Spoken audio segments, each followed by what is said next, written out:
बॉलिवूडचा ही man superstar handsome hunk Dharmendra यांचं निधन झालंय। त्यांनी वयाच्या 89व्या वर्षी अखेरचा श्वास घेतलाय। गेल्या काही दिवसांपासून प्रकृती अस्वस्थतेमुळे धर्मेंद्र यांच्यावर मुंबईतील ब्रीच कँडी रुग्णालयात उपचार सुरू होते। तब्येत खालवल्यामुळे धर्मेंद्र यांना साधारणतः 12 दिवसांपूर्वी रुग्णालयात दाखल करण्यात आलेलं। त्यांची प्रकृती नाजूक होती आणि त्यांना व्हेंटिलेटरवर ठेवण्यात आलं होतं। त्यानंतर धर्मेंद्र यांनी रुग्णालयातून डिस्चार्ज देण्यात आला होता। तेव्हापासून ते घरीच होते, मात्र अखेर त्यांची मृत्यूशी झुंज अपयशी ठरली।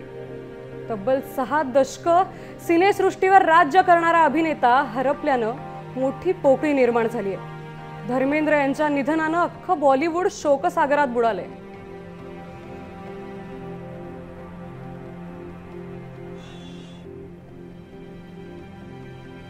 प्रत्येक जणानेच धर्मेंद्र यांचा अभिनय लहानपणापासूनच अनुभवला असेल।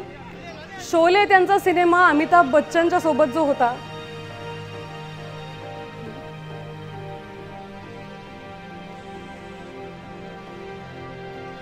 वेगवेगळे अभिनेते सिने स्टार्स त्यांच्याबद्दल ट्वीट करून आपलं दुःख व्यक्त करतायत।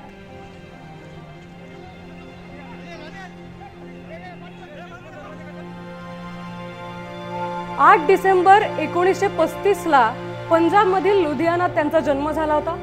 त्यांचं मूळ नाव धरमसिंग देओल आहे। लुधियानातील सरकारी शाळेत त्यांचं शिक्षण झालं होतं। 19व्या वर्षी प्रकाश कौर यांच्याशी त्यांचं लग्न झालं।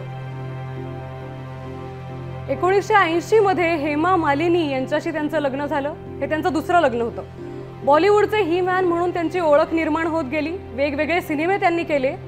2004 साली बिकानेरमधून भाजपचे खासदार म्हणून ते निवडून आले। 1960 मध्ये चित्रपट सृष्टीत ते पदार्पण केलं होतं त्यांनी। 1960 मध्ये दिल भी तेरा हम भी तेरा चित्रपटातून त्यांनी सुरुवात केली होती अभिनय क्षेत्रात। 300हून अधिक चित्रपटांमध्ये त्यांनी अभिनय केला होता। शोले, चुपके चुपके, सत्यकाम, सुजाता गाजलेला चित्रपट होता त्यांचा। अनुपमा, आखे, आया सावन, झुमके, जुगनू यासारखे चित्रपट त्यांचे भरपूर प्रसिद्ध आहेत। 1997 मध्ये फिल्मफेअर जीवन गौरव पुरस्कार त्यांना मिळाला होता।